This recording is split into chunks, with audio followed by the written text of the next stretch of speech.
Alright, what's going on, everybody? This is the video review of the Transformers Combiner Wars Superion. So I figured instead of talking about the combined form in the already 25-minute air raid review, that I would just talk about it in its own separate video. It's going to be short. I'm just going to talk about it a little bit and show off a couple different configurations. As you notice, I've had to move. He's so big he will not fit in frame in my normal review space, so I've had to move down here to the floor. So I'm going to go ahead and apologize in advance if like too much of my arm or maybe my head, anything gets in the shot.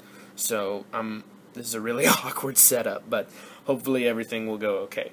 So I'm going to go ahead and talk about Superion just a little bit. He is a actually, here I got an idea to make it easier on me. There we go. Sorry, I have a like a tray that so I'm gonna occasionally be moving the camera around, so just forgive me for that. Okay, this is gonna be way easier. So we have Silverbolt here in the torso mode. You've already seen how to transform him here. I've got his hands all the way to the bag like that, so there's that. Whoops.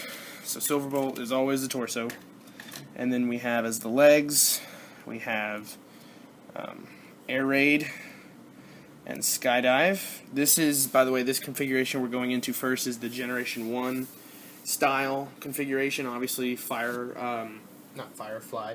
Slingshot is not here. Instead, Alpha Bravo's taken his place. So this is just as close to G1 as we can get. So I want to talk a little bit about the combiner ports themselves. I didn't talk about that in the review because there's more combinery. You can see here, it's these little tabs. You see these two grooves right here. So the combiner port itself is this square peg, and it's got these two grooves, and then the top is got angles on it, about 45-degree angle, I'd say, maybe, I don't know. Anyway, what you do is you slide the connector in there, and then this piece right here is springy. It's spring-loaded. So when you push it in, this lifts up and then latches down over top of it. So it doesn't plug in per se, rather it just slides in, and this piece is pressurized so it keeps it from falling out, which is really good because overall I think this is not going to get torn up. I like this better than the Fall of Cybertron Bruticus connections. If you haven't seen that video I did of Bruticus Week a while ago, go watch the episode where I combined them. Basically, you're just plugging a peg into a socket, and the sockets were really, really flimsy, so over time I think that would break. These feel a whole lot more sturdy, so we'll go ahead and combine, and you can see here, I'll go ahead and drop the nose cone so you can see what's going on, just because, anyway. So you just take this thing, it slides in here, like this, so it slides in, and now that orange piece is latch, see, it's springy, it's latched down on top of it. So now it's connected in there, and it's really solid actually. I'm going to go ahead and put his leg back. I mean, it is like it's solid. Like it's not coming out of there. So then we'll go ahead and put Skydive there. Go ahead and get Firefly. Whoops. Plug him in like that. We'll get Alpha Bravo here. And plug him in. So here we have, forgive me if I'm in the shot, here we have Superion in his full robot mode. As you can see, he looks very, very, very, very good. And spoiler alert for the next review, here he is compared next to a normal Combiner Wars Deluxe. So there's drag strip. So yeah, I'm doing the Stunticons. Yay! But yeah, you can see how big the Combiner is compared to just the regular Deluxes. I mean, he is huge. So, anyway, in terms of, we'll go ahead and talk about his posability first.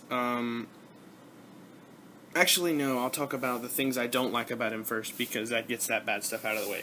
The things I don't like about some of what Superion has to offer, for the most part, I really enjoy him. But for one thing, he leans back a lot. And it's probably just because I'm it's worse now. It does it when I'm on hard surfaces, but I'm on carpet right now, so it's more tendent to fall back. But he does lean back, and it's all because of the way the hips are, the hip ratchets. As you can see, it's not the knees. You can see when he leans back, the legs go with it. It's the hips right here. There's just enough play in the hips right there to where he'll lean back. So I was hoping that the hip ratchets would be a little bit more sturdy. Maybe somebody will come along and fix it. Now, if I play with it enough, it'll stay and it won't lean back so bad. So let's see. See, he's not leaning back near as bad as opposed to that. So if you play with it enough, I think you can get him to stand up straight. But, you know, somebody needs to come along and fix these. You notice I have him butted up against this cabinet here. It's because I don't want him to fall over. Another thing is these antenna up here, the Superion antenna, are really rubbery. And when they come out of the box, they're most likely bent. And then mine, this one on this side, wouldn't sit all the way upright. And so it was a little bit off. I have since then opened up the head and cleaned out some of the gunk that was in there, and now it's a little bit better. But the antenna are still kind of bent. There is a third-party company that makes plastic antenna that I will most likely be buying, because they also make a modified hip ratchet joint for the Optimus Prime Motormaster mold. And since I'm getting Menasor, I really want those hips to be fixed, so I'll probably at some point get the third-party antenna and have that. They're only $5, so I may do that, and also, while I'm at it, get those corrected hip ratchets for the Optimus Prime or Motormaster. They're the same thing. But yeah, so there are fixes to some of his issues, and yeah, I don't know. I just wish that, you know, for roughly 15, 30, 60, you know, almost a $90 figure, that you're getting more stability. Anyway, so now that we're done talking about my complaints, let's talk about posability. His head is got a slight back and forth. If you want it to turn further, it's gonna butt up against this back panel here and scrape. You can hear it clicking and rubbing up against stuff. So I don't like that too much, but you can turn it further. You can see here moving his head messes with his antenna. Shoulder wise, you get all the way up. It's ratcheted, and then all the way around, like his arm ratchets 360 degrees in and out. His elbow, he does have an elbow swivel right here thanks to the waist articulation, and then you can either bend his elbow on the hip joint or the knee joint of the Deluxe, so you kind of get double hinged elbows, so that's good. His wrists, because they're just plugged in, spin 360, and then because of the hand-foot gun, the way it folds up, you get full articulation in the thumb, so you can like make him do a thumbs up like this. He's like, yeah, I'm number one. Or you can have him like reaching out like he's gonna grab something. You can open his hand like that. There's just all kinds of stuff you can do with these hands. They're very emotive for what they are, and I really like that. And so you got the same on the other side. And I will say, some of the ratchets have different like tolerances. So that's something that I hope is fixed later on, because this ratchet doesn't feel as sturdy as this ratchet. So anyway, looking at his hip, he has ratchets all the way around, ratchets in and out. You can turn right here, have a thigh rotation, and then a full 360, not 360, a full 90 degree knee bend. It will not go any further than 90 degrees because that hand is right there. So there's no way you could get him to bend his knee any further than that. So that is his posability. Now we'll take a look at his weapons. What you do is you take Superion's rifle and his shield, and you can combine them into the big long rifle, and then you kind of have to move the thumb out of the way a little bit, but it plugs into the hand And there he's got his big rifle, and you can't even see that. So yeah, he's got his huge gun. So that's his main gun, and if you don't want to use it in combined form, you can flip him around, and there are these two peg holes back here, and I tend to open this wing pack up a little bit, plug this in, and just kind of close it up around it. So you can store the gun on his back if you want, but that does loosen all this backpack up, because these wings, when they close around, they lock all this backpack together. But you can store it back there if you want. Same goes for the other hand. He can't hold it. But if you want to know what to do with all the other guns, what I tend to do, and I wish that these were the same color because it would look really good if they were, I usually take these double-barreled cannons and plug them in here on the side of his thighs. And it kind of beefs his thighs up just a little bit without, looking too bad. And it even adds some playability, like you can rotate him down like this and have him, have guns, or you could point him down at the ground, or, it's kind of neat. It's just up to you. You kind of play around with it. And here you can see, I talked about in the air raid review, that I really wish this was black because it would look a whole lot better. But then when you see it, like there's black on skydive, and then there's white on air raid, so it kind of continues up into the leg. I don't know. It kind of brings it all together if you want to look at it that way. And then these guns you can mount pretty much anywhere. There's pegs right there on Firefly. There's really nowhere to mount on Alpha Bravo except for the peg hole on the bottom of the helicopter, like that. But where I usually put these guns is on the back of Skydive and Air Raid. So I'll take this gun right here and plug it into the back of Skydive's hand. Same on Air Raid's side. Well, hold on, I did the wrong one. On the wrong side. One fits better in one hand than the other. Maybe it's just my tolerance, I don't know.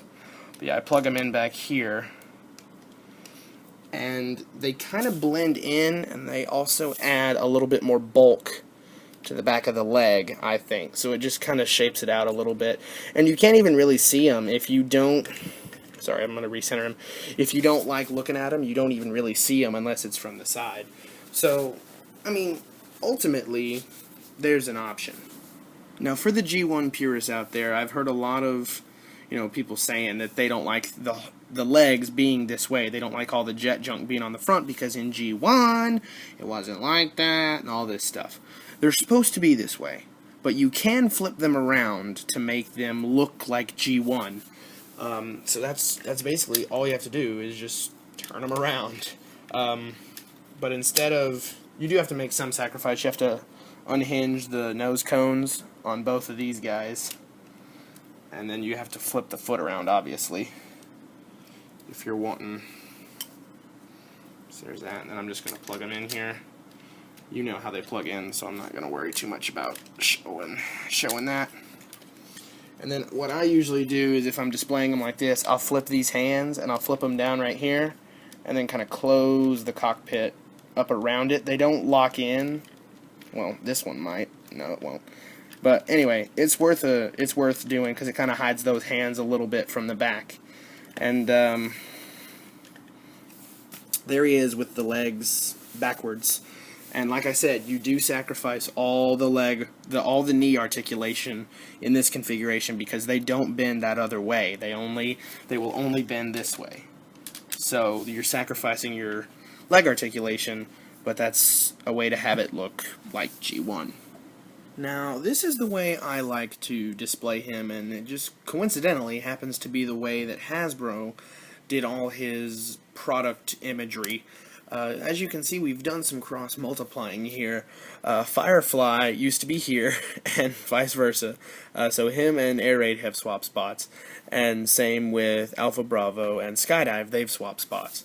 So, I honestly like this way just a little bit better than the previous configuration, because with Skydive and Air Raid, they have red chests, so it kind of draws into Superion's red chest. And overall, I think Alpha Bravo and Firefly make more solid legs than, than Air Raid and Skydive. But yeah, I mean, to each his own. That's what the beauty of these combiners is. That's why they gave them the Scramble City deal, is you can mess with them and change them and do whatever you want. And oh, another thing I like is that the nose cones up here are kind of like shoulder pylons, so it just looks a whole lot better to me, I think. But yeah, so overall, this is the way I like to display him. But overall, I am thrilled with the way this combined form turned out. It's everything I thought it would be and more. He ended up being a whole lot more posable and a whole lot more sturdy than I thought he was going to be based on the initial reviews and concepts I looked at. So I, for one, am super impressed with Combiner Wars. If this is Wave 1, I cannot wait to see what comes next. And I've already started Menasor, so we'll definitely take a look at him once I get the rest of the Stunticons. But for now, I am super impressed with the aerial bots, and I'm really glad I started this line. I mean, I'm a sucker for combiners, but I'm especially a sucker for combiners that are done well, and these are definitely done well. So if you haven't bought any Combiner Wars figures, I would strongly recommend getting a team, because it's an experience that I think everyone should have if they're a Transformers fan. So if you haven't delved into Combiner Wars yet, I would say you're missing out. And what better way to start than with the Autobot Jets, the Superion team. So I recommend him. Hands down, I recommend him. So anyway, thank you guys for watching this video. I'll see you later. Goodbye.